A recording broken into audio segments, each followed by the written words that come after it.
Graça como causa da aceitação. Graça vulgar, que não olha para a conduta, mas que impõe a justiça de Cristo como nossa aprovação. Eu gosto do velho Watchmania.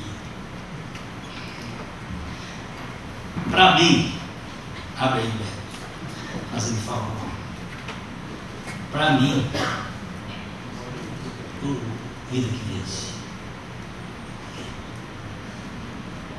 Este livro, para mim,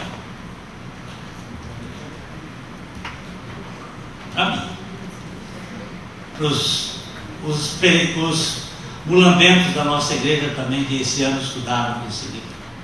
Essa é uma das maiores obras que eu já li na minha vida.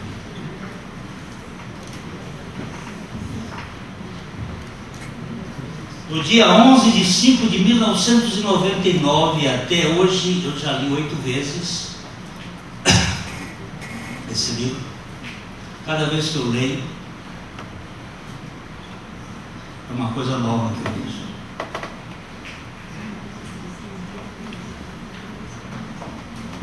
É uma coisa linda que o Watchmania faz aqui.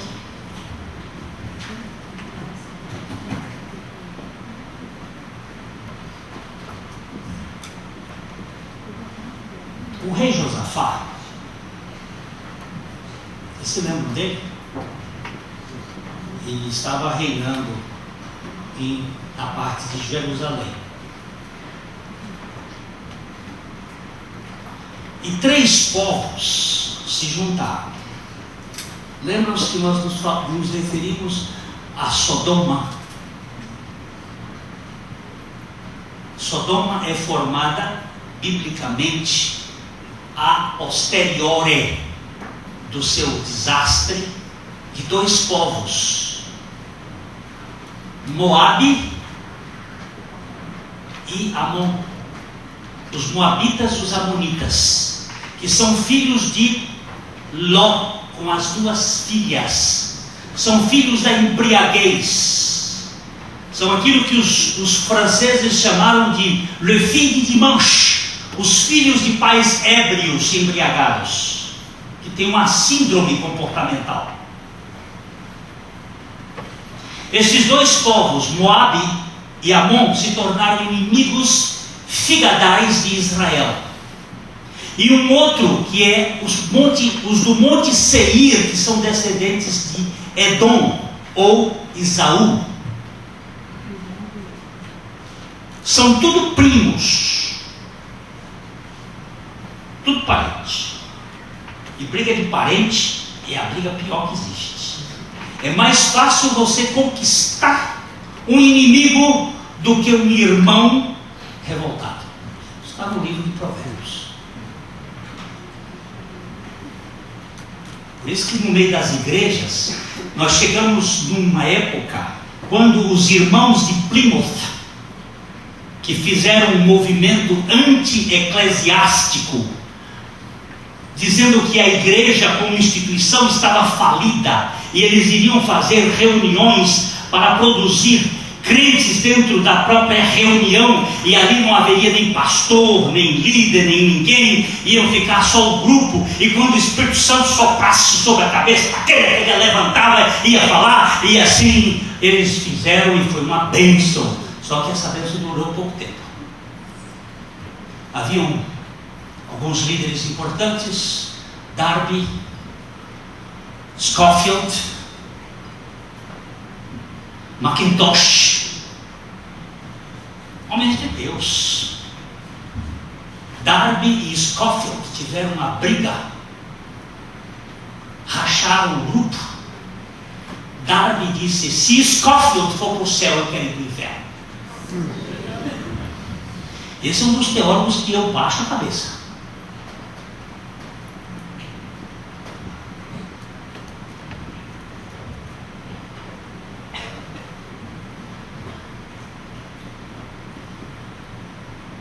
Não tem sistema que preste.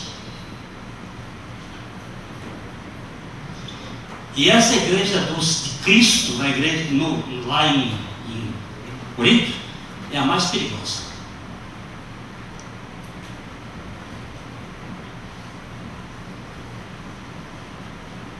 Sorvete sem nome é um sorvete que tem aqui no Brasil, que veio de uma briga por causa da Que Bom. Eles puseram o nome Que Delícia. Hein? É bom, é bom. E a Que Bom entrou e eles puseram o nome Sorvete Sem Nome. Tem muito no Rio de Janeiro. Não vem com essa para cá não, que não me entra na cara. Não quero saber se a placa lá é metodista, batista, presbiteriana. Eu quero saber se aqui dentro tem vida.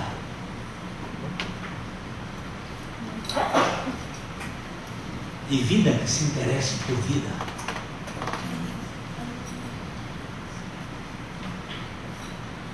Dizendo bem alto, pastor não é título, pastor é função, mas é função da igreja.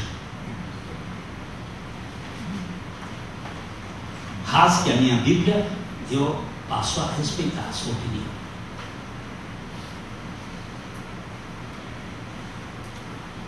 Não quero que ninguém me chame de pastor. Afinal de contas, nem pastor eu sou. Se sou alguma coisa de dom, é de ensino. Mas que existe na Bíblia, existe.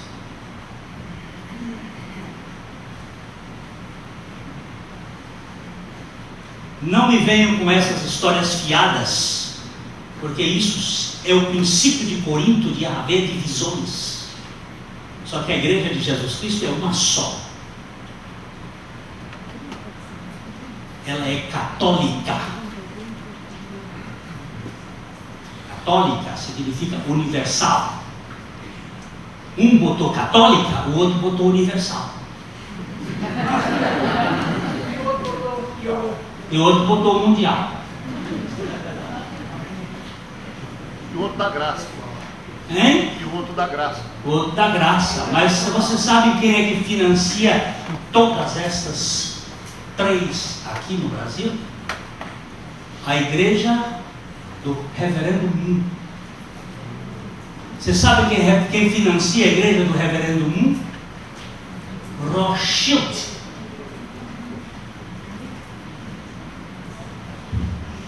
É dinheiro internacional para fazer religioso, para tirar as pessoas da suficiência de Cristo. A grande parte dessas igrejas tem lavagem de dinheiro, da droga e do crime organizado.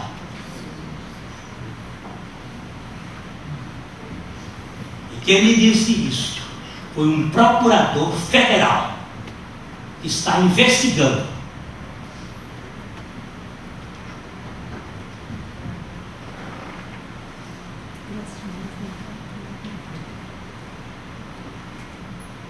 Religião é do capeta. Agora, evangelho é do Cordeiro. E é outra coisa totalmente diferente. É Cristo como nossa justiça. Cristo, justiça nossa. Então, os três povos se uniram. Voltando, Josafá. Os três povos se uniram, formou uma multidão. Amonitas, Moabitas e Edomitas de Seir. As pernas de Josafá tremeram, porque Judá já estava dividido, era um paiseco desse tamanho. Aí ele chegou diante do Senhor e disse: não somos capazes para tal obra. Primeira coisa que você tem que saber.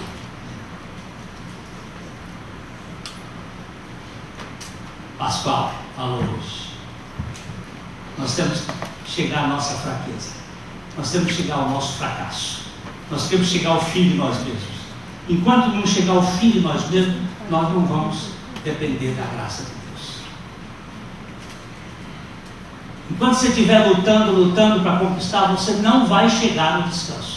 Porque você está lutando. O Otmani diz: desista. Eu não posso. Chegue à conclusão que para você não tem solução. Por você não tem solução. Você e eu somos inconquistáveis por nós mesmos. Não tem jeito, não tem jeito.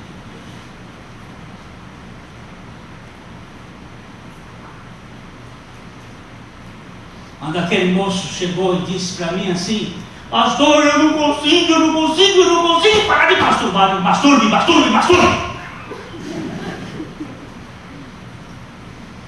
Não tente parar. Porque se você parar, é você que parou.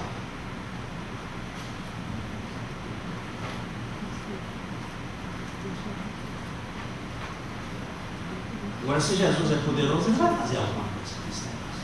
Chega para ele e leva ele para o banheiro. Chama Jesus para ir para o banheiro com você. O senhor está louco. Digo, se eu tenho que contar para o meu médico minha doença, é para o meu médico que eu vou contar. E se esse médico não tem poder, então ele fica comigo.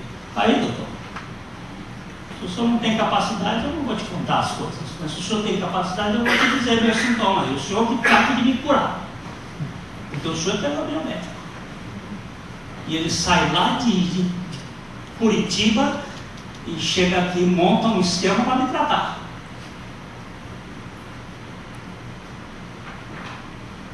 O meu Jesus desceu lá de cima, despregou lá de cima. Ele não precisava despregar, mas desceu. Desceu porque ele sabia que para mim não tem jeito. Josafá disse: não tem jeito. Aí Deus resolve chamar um profetinha lá e disse assim: diz para ele que nessa peleja ele não tem que pelejar, ele fique parado que eu vou pelejar por ele. Manda dizer: vem cá. Aí Josafá, vem cá, nessa peleja você não vai pelejar, Josafá, fique parado, prepare cantores. Bota esses cantores na frente e diga assim: Deus é bom, porque a sua misericórdia dura para sempre. Ele é bom, a sua misericórdia dura para sempre. Ele é bom, a sua misericórdia dura para sempre. Sai cantando isso a noite toda. Mas isso é cântico para se cantar.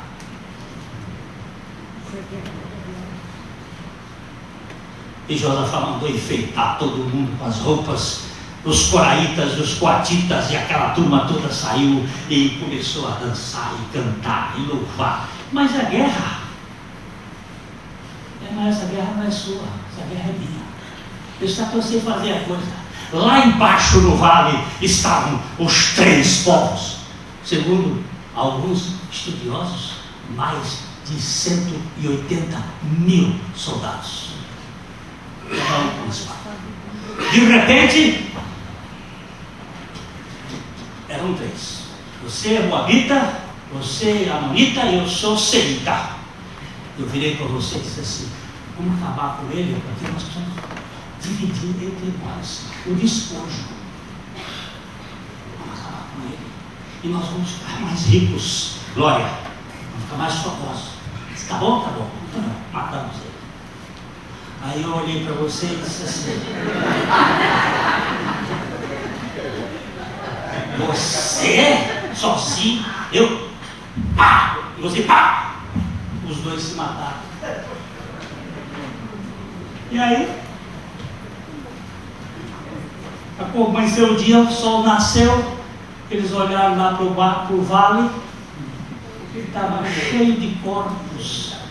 Sabe quantos dias eles passaram despojando? 4 dias. Tirando as riquezas que eram tantas, porque eles já tinham vindo de arrastão, tinham passado lá pelo Copacabana, desceram para o Ipanema, agora já estava caro no Arcoador. Entendeu? Onde é que está o carioca?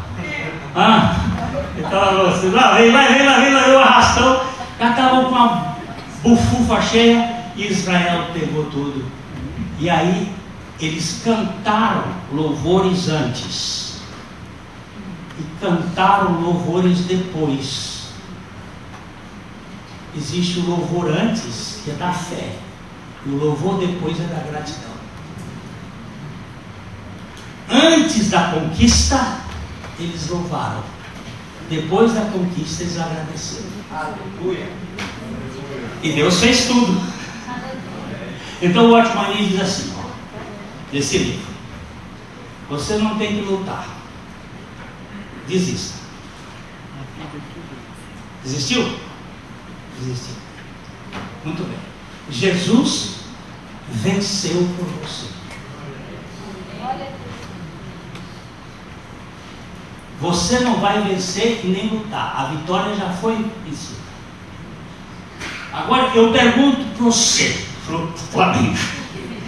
Quando o Flamengo ganha, você joga? Não. Mas você se alegra? Sim. Por que você se alegra? Porque a vitória do seu time é a sua vitória. Apesar de você não ter jogado, diz o Watchman Nee, apesar de você não ter jogado, você se exalta com os jogadores que jogaram. Você se exalta com Cristo que venceu. A vitória é dele, não sua. Mas a vitória dele é transferida para você. E você se exalta, se alegra, se rejubila com a vitória do seu time. Nós não temos a vitória.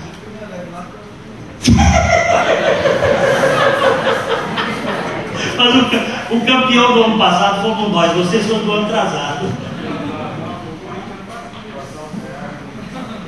Estou com a memória mais recente. Mas aqui nós vamos pensar o seguinte: eu não posso, eu desisto, ele venceu. Eu celebro a vitória dele, porque ele me dá a fé para eu crer que ele venceu e que a vitória dele é minha. Ele não só venceu o pecado, não só venceu o diabo, não só venceu o mundo, mas me venceu e me convenceu. E me concedeu a fé dele para eu crer nele, que ele é a minha vitória e eu posso celebrar. Aleluia! É a gratidão da vitória. Então, se você não tem gratidão, é porque você não teve vitória. Ou seja, você não recebeu os despojos que já ele conquistou.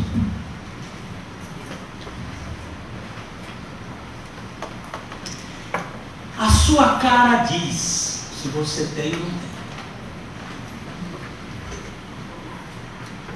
Porque quem tem já vai começando a dizer assim: papá, ele me deu. O que não tem, vai assim: eu tenho que fazer alguma coisa.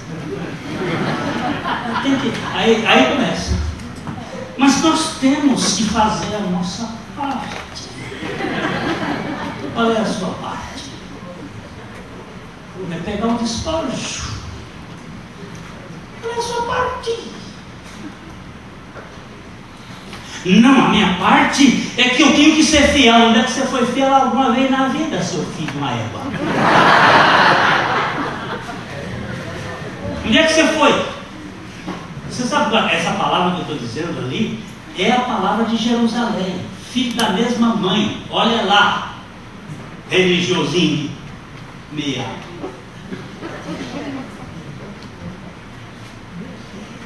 Está dizendo para Israel: vocês nunca conseguiram experimentar o gozo da minha presença, porque vocês estão querendo ser executivos daquilo que só eu sou executivo.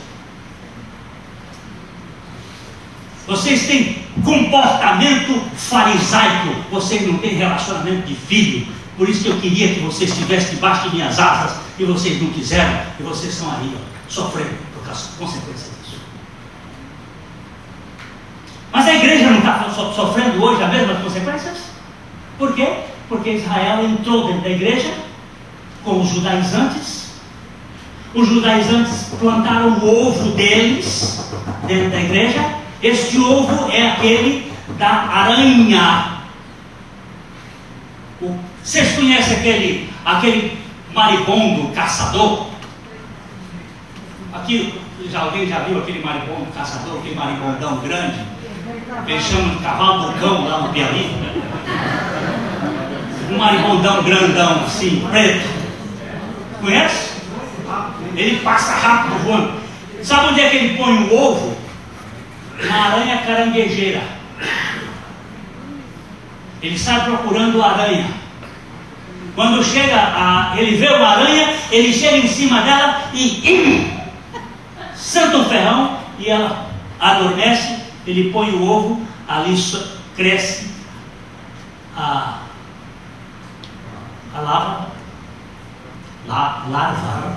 larva. E depois surge outro maribondo. Sabe o que os judaizantes fizeram? Pegaram o ninho de Cristo, a igreja de Cristo, que era odre de ovo, chegaram lá, e o ovo está aí. O ovo está aí. Está aí. Onde é que você vai achar esse ovo? No humanismo, dentro da igreja.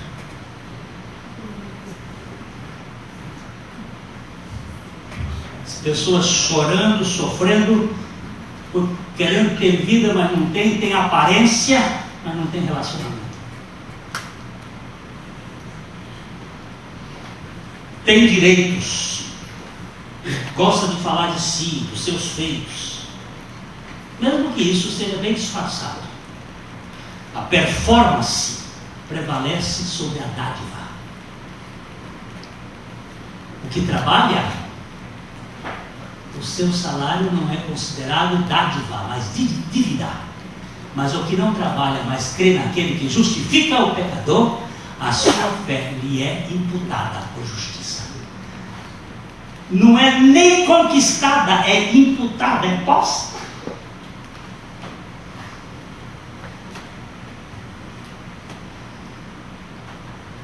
Mas eu tenho que fazer a minha parte. Ele realiza em vós, tanto querer como realizar. E depois que você faz tudo, considera-se inútil e diz assim: foi ele que fez tudo, e toda a glória e toda a honra seja dada a ele. Nunca vi falar que no Evangelho tivesse alguém cobiçando alguma coisa. Outro dia uns 2 anos atrás, veio um moço para mim e disse assim: Pastor Glênio, o senhor já pensou em galardão? Eu digo: não é assunto da minha preferência. Não tenho nenhuma preferência por galardão, porque isso pertence à administração do meu pai. Mas o senhor não acha que tem galardão? Eu digo: tem, a Bíblia diz que tem. Mas eu estando na arquibancada, tá bom. Eu quero estar na companhia dele. Aí ele disse: não, mas nós temos que buscar os galardões. Eu digo: vai, soldadinho raso, querer ser sargento.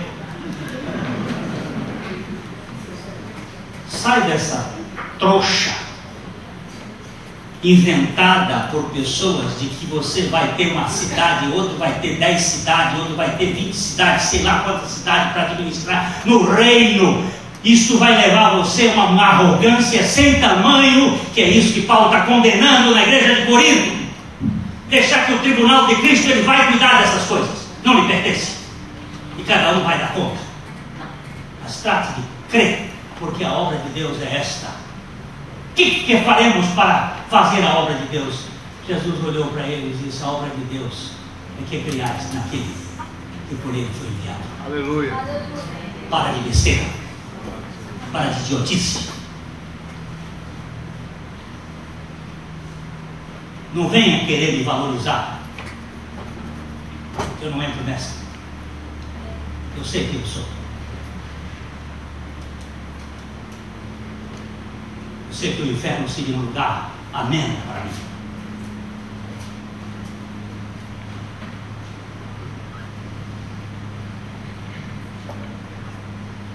Irmãos, filho fala de aceitação incondicional do pai, que o ama loucamente.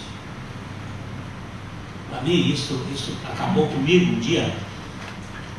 Estava dirigindo o carro, era 3 horas, ia fazer uma visita, tinha saído da igreja, estava indo lá, o telefone tocou.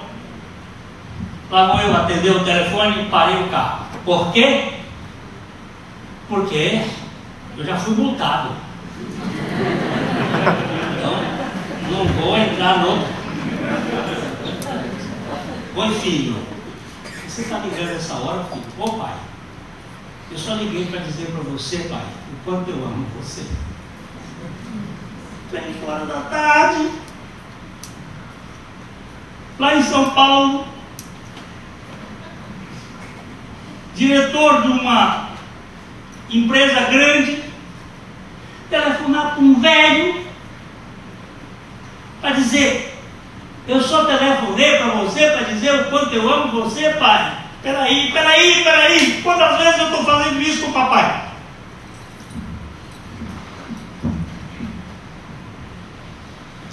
Me deu tudo. Sabe o que ele me deu? Me deu um reino. Ele me fez não herdeiro, ele me fez co-herdeiro com o filho dele. Aleluia. Você sabe o que é ser co-herdeiro, meu irmão?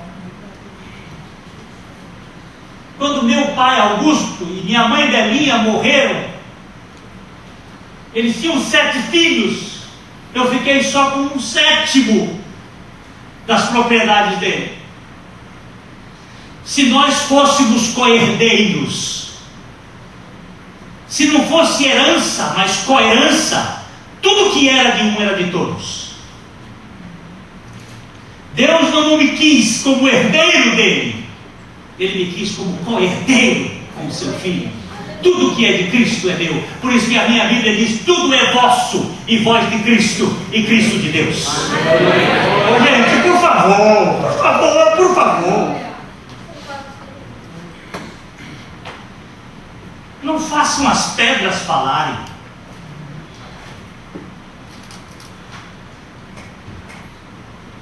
Essa religião de aparência, ela não subsiste. Pedro disse para Jesus assim: todos podem te trair, eu jamais te trairei. Jesus disse: Pedro, o galo vai cantar na tua cabeça hoje. E ele vai cantar e você vai me negar 3 vezes. E você sabe o que Pedro ainda fez? Coagiu os outros a dizerem a mesma coisa. Os outros: não vamos. Pois é. E não foi com gentona, não, foi com gentinha. Foi na rodinha do pacto do sumo sacerdote. Na rodinha da religião caseira. E o galo cantou. E Jesus olhou para Pedro. Mas eu não olho aquele olhar como olho de condenação. Eu olho aquele olhar dizendo assim: bichinho, eu te recupero. Ele saiu dali em pranto, chorando amargamente. E o Senhor foi para a cruz. E o Senhor morreu. E o Senhor ressuscitou. E a primeira coisa que o Senhor faz é mandar um recado: dize aos meus irmãos, presta atenção, primeira vez que Jesus chamou os discípulos de irmãos, dize aos meus irmãos e a Pedro que eu vou me encontrar com eles na Galileia. Preste atenção, foi na Galileia que eu te peguei, é na Galileia que eu vou te buscar.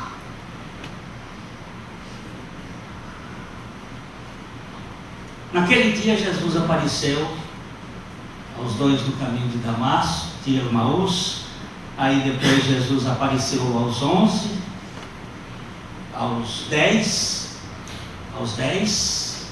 o Tomé não estava, o Tomé tinha ido ver o jogo do Flamengo.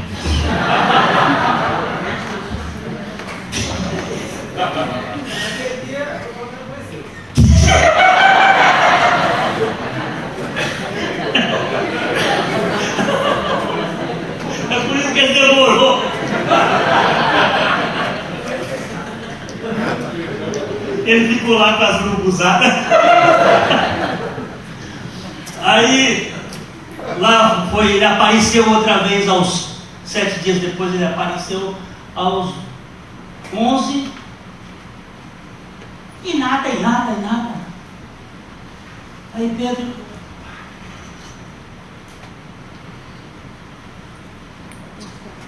eu fracassei, eu era pescador, eu vou voltar a ser pescador. Não entenda aqui que Pedro estava dizendo assim, eu vou para o final de semana pescar, não. Ele disse assim, eu vou voltar para a minha profissão, eu vou voltar porque eu sabia fazer, eu vou pescar. Ele me tirou lá da pescaria, me trouxe para cá, mas eu fui um fracasso, sou um fracasso e não sei nada a fazer. Eu vou voltar a fazer o que eu sempre fiz. Bom, e ainda conduziu mais 7, mais 6, Zé vendeu, que eram os companheiros dele, só a Treta não voltou com ele, não. Aí lá foi, e foram pescar de novo.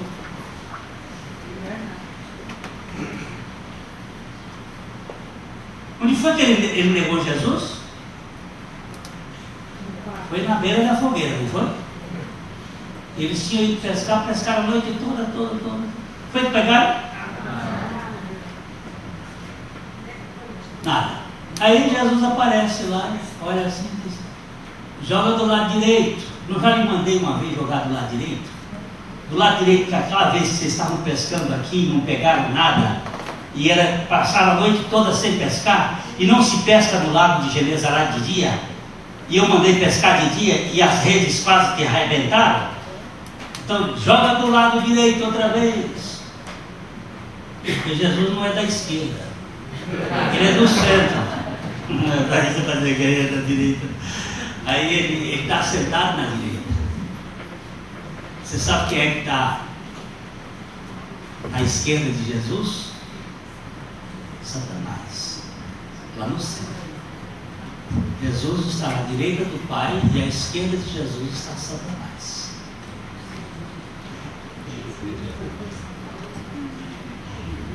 E ele ante. E ele só orando. Não sei que minha Bíblia esteja mentindo. E a sua também.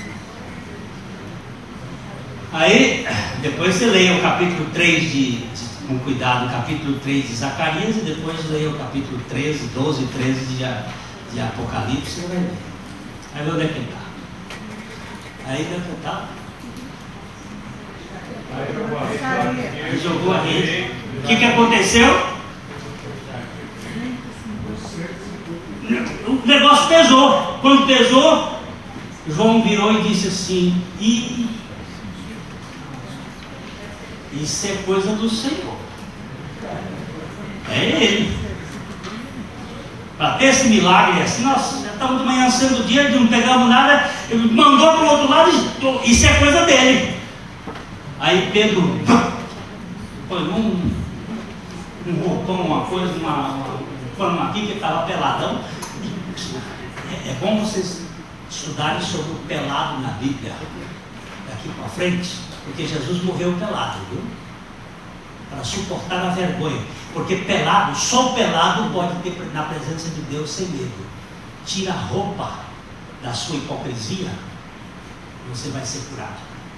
Aí Pedro corre para Jesus, e quando Pedro corre para Jesus, ele olha para ele, já o jantar, o café da manhã, o quebra-jejum estava pronto. O breakfast. Quem pegou aquele peixe que ali estava? E tinha peixe, e tinha pão. Quem foi que trouxe aquela matula? Hã? Quem preparou aquele café? O café da restauração. Aí Pedro olhou e disse: uau. Ele disse: mas traz mais dos seus, porque não são os meus, não, eu também quero de vocês. Trago mais. Aí trouxeram, descobriram que tinha 153 grandes peixes. Esse número tem sido enigmático na história da igreja. primeiro a tentar traduzir o significado desse nome foi Agostinho. Então ele estudou e viu que a palavra ichthos, no grego, peixe, que conduz as letras I, Chi, Theta, Ômicron, Sigma, significa ichthos. Jesus Christos Theos Huios Soteros. Jesus Cristo, Filho de Deus, Salvador. Somando estas letras, igual a 153. Então os cristãos usaram o peixe como sinal da vida de Cristo.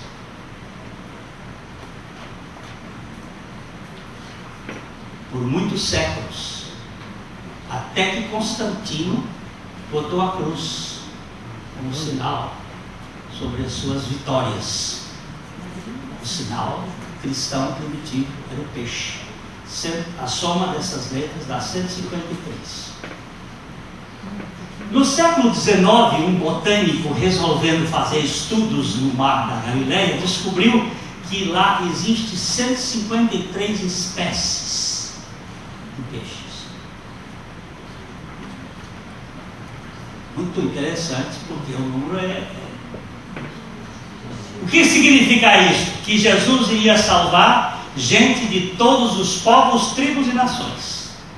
Não significa que ele ia salvar todos, mas ia salvar de todos. Ele por todo mundo e pregar o evangelho a toda criatura. Depois no Apocalipse você vai encontrar isso em todas as tribos, povos e nações. Mas no ano de 1960, um holandês, pesquisador de Bíblia, que fica, esses que pega o livro e fica lendo e lê e vai e soma e multiplica, e ele descobriu, não me lembro o nome dele agora, que 153 é o número de pessoas que Jesus tocou individualmente. A mulher samaritana, Nicodemos, a viúva, os que ele curou, 153 pessoas. A especialidade de Jesus é tocar em gente e deixar-se ser tocado. Ele não só tocava no velho e no belo, no leproso, como ele deixava que o leproso tocasse.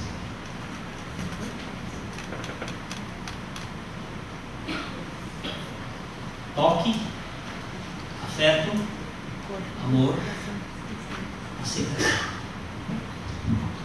Dr. Richard Bultmann, lá num curso que nós fizemos nos Estados Unidos no ano passado, ele disse: o mundo está morrendo por falta de toque.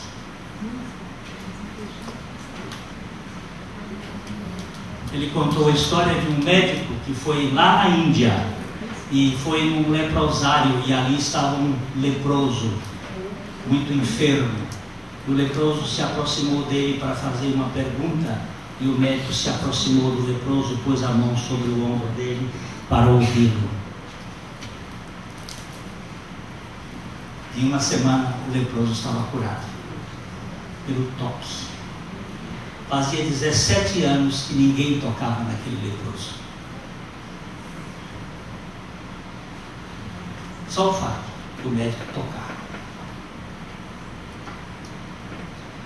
Os nossos filhos hoje estão sendo empacotados, e não existe pai que passe a mão no filho. Ontem nós estávamos aqui com um moço alto, o Tiago. Quando o Tiago era pequeno, ele disse: Ulisses, massageie o seu filho, passe a mão nas... Eu não fiz isso muito tempo no meu filho, porque eu só aprendi isso mais tarde, mas faço hoje. Quando nós nos encontramos, nós nos afagamos, nós nos tocamos, nós nos beijamos, ele desmancha meu cabelo, ele me abraça, ele me aperta. Nós temos o hábito na igreja de nós nos beijarmos, beijar os homens, beijar as mulheres, não beijar para levar vantagem, não beijar por interesse, não beijar para excitar-se sexualmente, mas beijar para transmitir afeto, de amor, de aceitação, de acolhimento, de toque, de graça. Isso é evangelho, gente. Presta atenção, saudai-vos uns aos outros com ósculo santo. Chegar para esse cara aqui, o pastor Janderson, e dizer para ele: Deus te abençoe. Não pode dizer nada, você está querendo roubar o coração dele para você. Não, eu quero que o coração dele vá para o mesmo lugar onde o meu está, na pessoa de Cristo, que o aceita, que o acolhe. Não quero nem que ele me faça qualquer ligação afetiva, no sentido de dizer assim: olha, Glenn, é o Cristo. Uma irmã chegou ontem para mim, me deu um abraço, disse: o Cristo que está em mim abraça o Cristo que está em você. É um velho irmão que sempre disse isso. O Beto trouxe uma vez isso para mim foi um coração muito alegre. Cristo está em você, Cristo está em mim. Nós temos um evangelho de aceitação. É diferente. Por isso que Paulo estava dizendo: eu decidi nada saber entre vós, senão Jesus Cristo e este crucificado. Porque é nesta cruz que nós somos libertos, é nesta cruz que ganhamos a vida de Cristo, é nesta cruz. E este humanismo adoecido que quer ser importante, que quer ser grande, que procura o mérito, que procura a glória, esse humanismo tem que ser alijado do nosso meio. Não, ele já foi morto. Adão, o velho Adão, morreu. Cristo é a nossa vida. Então, meus irmãos, eu vou ler uma coisa final para terminar. É o seguinte: a tirania da troca dos favores. Esse é o livro que amanhã vai estar sendo trazido. Conseguimos 23 lá em Curitiba. Ele está vindo para cá. Então, só há 23 depois, mas ele é da Sextante. É uma editora não cristã, uma editora secular. Sim, mas ela tem publicado alguns livros muito interessantes e livros também desafiadores. Deus me ama, aprendendo a viver do amor do Pai. Eu sei que muitas pessoas não têm este relacionamento porque não teve um pai humano ou tiveram pais que não foram afetuosos. Pais que não foram... Então tem muitas dificuldades e precisam ser tratados à luz do amor de Deus. Mas Deus não vai ser comparado com o amor dos nossos pais. Ele ultrapassa, ele excede. Ele é um amor louco, é um amor... Se o seu pai e sua mãe rejeitá-lo, abandonar, eu não vou abandonar você não, eu te acolho, eu te aceito. Então ele aqui está falando sobre a tirania da troca dos favores. Quem poderia culpar a jovem mãe? Eu certamente não. Tinha 30 e poucos anos e era mãe de 2 crianças. Não me lembro de uma doença congênita, da doença congênita do seu filho caçula sofria, mas aos 6 anos ele já estava confinado a uma cadeira de rodas. Inúmeras vezes os pais o levaram às pressas para o hospital, num estado tão crítico que nunca sabiam ao certo se o trariam de volta para casa. Eu os acompanhava sempre e ficava emocionado, não apenas pelas dificuldades extremas do casal, mas também pela doçura como que pareciam suportar aquela situação. Os dois tinham sido criados em lares cristãos e continuavam fiéis a Deus. Você cuidado com essa expressão, porque ela é realmente muito difícil quando a fidelidade está em você e não no Senhor. Não a fidelidade dele em nós, mas a nossa fidelidade a ele é problemática. Eu vou dizer por que depois. Eu geralmente orava por eles e por seu filho, na esperança de que algum dia o menino fosse curado. O que eu não podia imaginar era que o estresse da doença do filho estivesse afetando profundamente o casamento deles. Certa manhã, depois de passar algum tempo sem vê-los, liguei para o casal. Encontrei uma mãe desesperada do outro lado da linha. Seu marido a abandonara havia 2 semanas e agora ela era a única responsável pelo menino doente. Sofrendo muito, ela me disse que já não tinha certeza se Deus existia. E se existisse, não era o Deus que ela imaginava que fosse. Não só os 6 anos de oração insistente, pedido pela cura do filho, se mostraram inúteis, como também a situação acabara destruindo o seu casamento. Aquela mãe estava sozinha, desiludida e cheia de raiva. Tentei lhe dizer que Deus certamente a amava e se preocupava com seu sofrimento, mas ela me repeliu profundamente com palavras duras.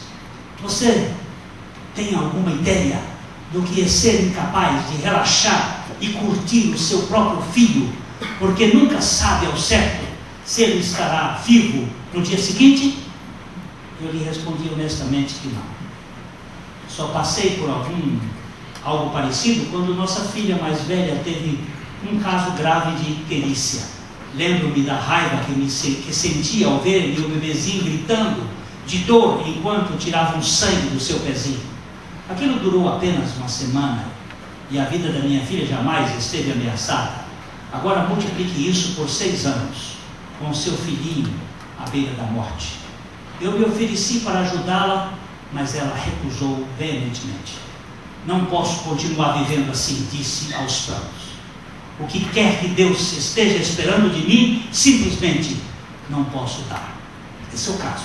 Agora preste atenção. Poucas vezes na vida me senti tão incomodado ao desligar o telefone. Depois de quase 15 anos de ministério, eu não tinha as respostas de que aquela mulher precisava. Só mais tarde eu as recebi. Na época, me via preso na mesma armadilha que aquela jovem mãe, só que do outro lado. Ela achava que sua situação desesperadora era sinal de sua falta de fé, de que ela caíra na desgraça com Deus, enquanto eu achava que minha situação favorável de vida era sinal de que eu mantivera minha fé e assim era digno da graça de Deus. Está vendo como a coisa é sutil? Ela está sofrendo porque não tem fé e Deus está punindo. E eu estou bem porque eu tenho fé e Deus está me honrando a minha fé. Nós dois estávamos vivendo sob a mesma tirania da ideia da troca de favores. Ela já estava pagando por isso e eu estava prestes a pagar. O que é uma troca de favores? É uma regra invisível que nos diz que estamos ou não correspondendo às expectativas de outra pessoa para sermos dignos da aprovação dela. É impossível viver neste mundo sem reconhecer a importância da troca de favores em todas as áreas da vida. Este é o mundo da troca de favores. Nossos pais usavam isso conosco. Sabíamos o que os deixava orgulhosos e o que os desagradava e o que os enfurecia. Se as expectativas de seus pais eram justas, você podia praticar a troca de favores, sendo especialmente bondoso quando queria algo deles e escondendo o que sabia que iria resultar em castigo. Se as expectativas de seus pais não eram sensatas, então talvez você tenha crescido sem jamais conquistar a aprovação deles. Na troca de favores entre os pais é muito comum. O filho esconde aquilo que tem medo e apresenta aquilo que vai lhe favorecer. Então eu vou fazer uma negociata aqui. E nós levamos isso para a vida. Encontramos a mesma regra da troca de favores quando entramos na escola. embora lá seja aplicada numa escala mais ampla. Quanto mais elevado forem as expectativas a que correspondemos, maior a nota que recebemos e maior a aprovação dos professores e dos pais. Logo, a vida nos faz descobrir que nossos amigos também praticam a troca de favores e que podemos tirar proveito da amizade deles e os agradamos. Mas se os decepcionamos, os chamados amigos, entre aspas, nos atacam imediatamente e faríamos o mesmo com eles. Encontramos a prática da troca de favores também no trabalho. Aqueles que alcançam ou superam as expectativas caem na graça do chefe, com todos os benefícios que isso lhe pode render. Como aprendemos a sobreviver neste mundo trocando favores, sempre que precisamos de alguma coisa, é natural imaginar que Deus também pratique a troca de favores. Vamos obedecer para poder Deus nos abençoar.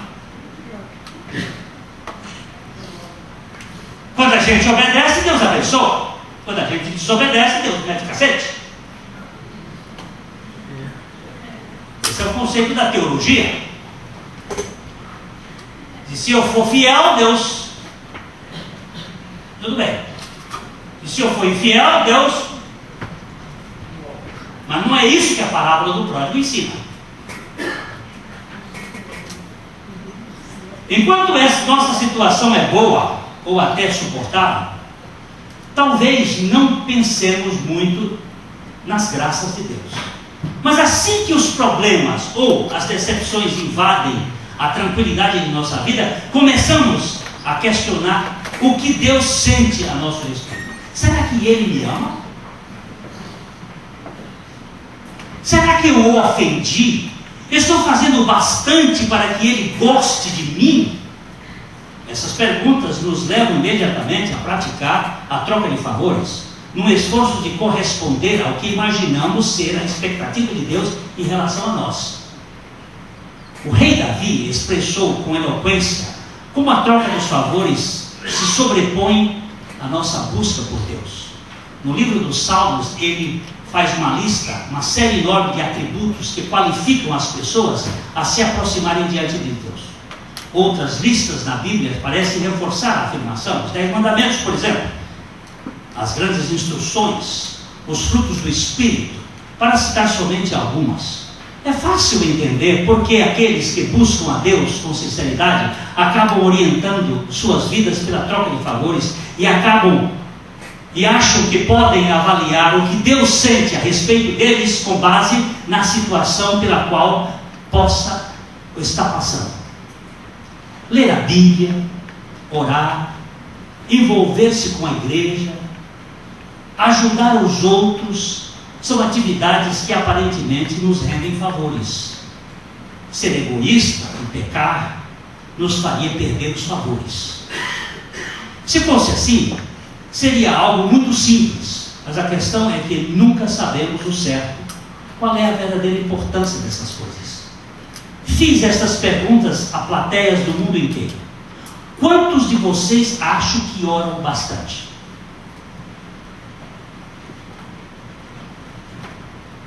Que leem a Bíblia o bastante? Ou que dão testemunho o bastante? Nunca consegui que uma só pessoa levantasse a mão diante dessas minhas indagações. Quanto é o bastante? Imagino o que pensamos, porque também já pensei nisso. Quanto é o bastante, afinal? Quanto basta para Deus ficar contente comigo?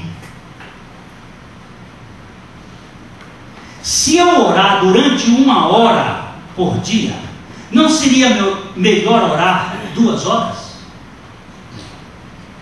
E se eu ler 2 capítulos da Bíblia por dia, não seria melhor eu ler 4? Preciso dar mais testemunho 1 vez por mês, 1 vez por semana, 1 vez por dia. Quantas vezes é o bastante? Do mesmo modo, temos que reconhecer com grande honestidade que não estamos totalmente livres do pecado. Talvez sejamos capazes de escondê-lo bem, mas vivemos em contínua luta contra as falhas e as dúvidas. Será que podemos saber ao certo quantas de nossas falhas Deus está disposto a ignorar e a considerar como parte de nosso processo de amadurecimento? Ou quantas eu preciso esconder?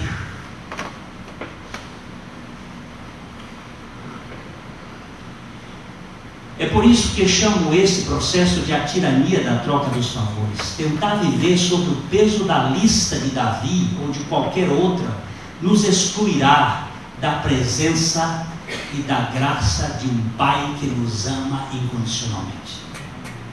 Se você já tentou, sabe como é difícil fazer tudo o que supõe ser necessário. A única maneira de se sentir bem quanto a isso é comparando-se com outros cristãos ao seu redor e vendo os defeitos dele para você se sentir melhor.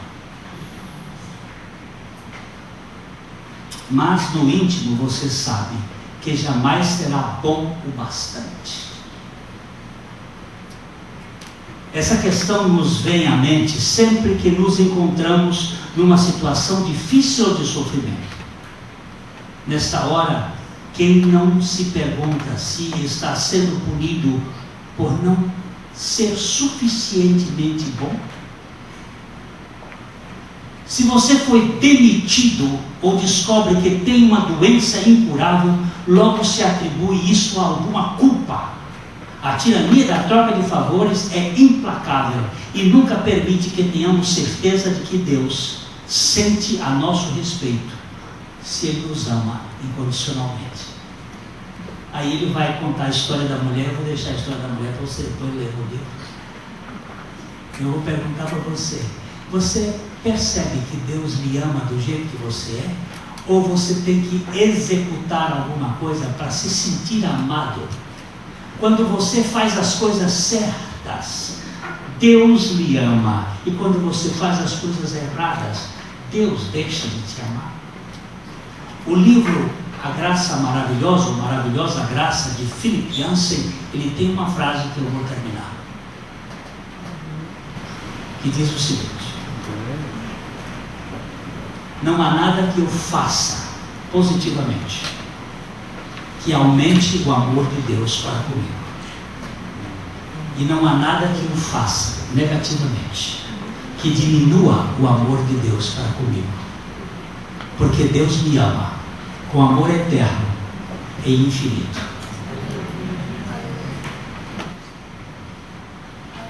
Você sabe quando nós vamos parar de desempenhar? Quando nós tivermos a consciência de que esse amor imutável de Deus não vai ser alterado de qualquer maneira.